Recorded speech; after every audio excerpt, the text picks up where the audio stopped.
Good morning, everyone. Good morning. Just put my glasses on, sign of advancing age.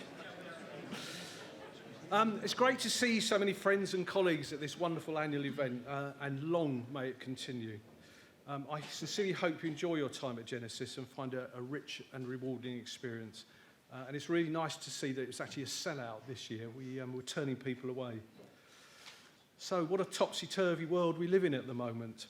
No sooner have we started to get used to a world with COVID changing from pandemic to endemic, when a conflict in distant lands, actually not that distant, causes, among a myriad of other global problems, an energy crisis, which is causing significant challenges in terms of operating costs, both in the workplace and at home. My thoughts go out to our Ukrainian colleagues.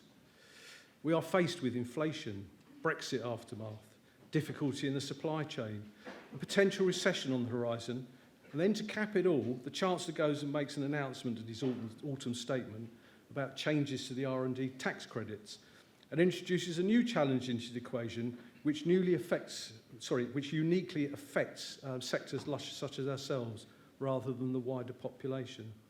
Who said biotech was ever easy, eh? A brief conversation with a friend of mine who's a CFO at a Cambridge company indicated it could probably cost them in total about £5 million. So that's a significant amount out of their R&D budget. However, notwithstanding all that, the sector continues to recover from COVID disruption, albeit with some challenges that I've already mentioned. However, the Nasdaq IPO door is still firmly closed at the moment, and the resulting impact downstream in the pipeline is a significant issue for some. The good news is it's not all gloom and doom. There continues to be successes reported every week, and investment levels are analogous to the trajectory the sector was on in the years pre-COVID, and the underlying growth trend of our sector remains very strong. The One Nucleus team during all this have been busy supporting our members in a wide range of areas, from securing more lab space for companies starting up and those more established that are growing in numbers, to informing companies about the recruitment landscape, which I think everybody would agree at the moment is far from easy.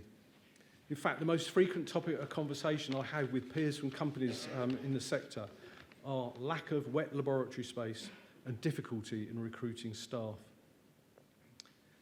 One Nucleus, having received feedback about just how important local networking is to our companies, particularly in the light of it being missing for a year or two, we have delivered on a number of highly successful opportunities for peer-to-peer gatherings, including the summer dinner pre-on Helix, the regular networking mixers, and the thematic groups such as HR, life science marketing, business resilience, and employer of choice. This enabled those operating these roles to meet and share their insights with their counterparts in other companies, and we shall continue these highly successful meetings into next year. Whilst One Nucleus is very proud to be headquartered in Cambridge, we continue to engage heavily with the sector members, not only Cambridge, London, Oxford and further afield in the UK, but also internationally, as this interaction with international businesses remains of vital importance to our members. To support this, we've seen One Nucleus run its first overseas trade mission to Boston in September with the generous support of United Airlines. We also showcased our members at Rebio Europe and continue to maintain exceptionally good links with like-minded groups within the same mission as One Nucleus from around the world.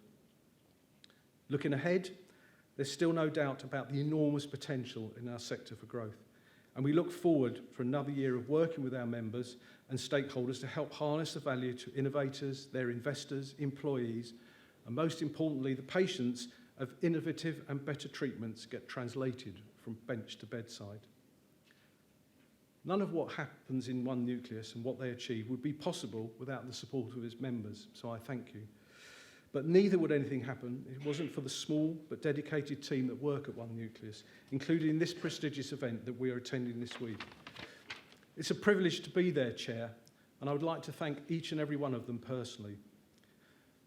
You'll be pleased to hear that draws my musing about the sector to a close, and we can get on with the more interesting part of the day. So without further ado, I'll hand over to industry expert and One Nucleus friend, Mike Ward. Thank you very much.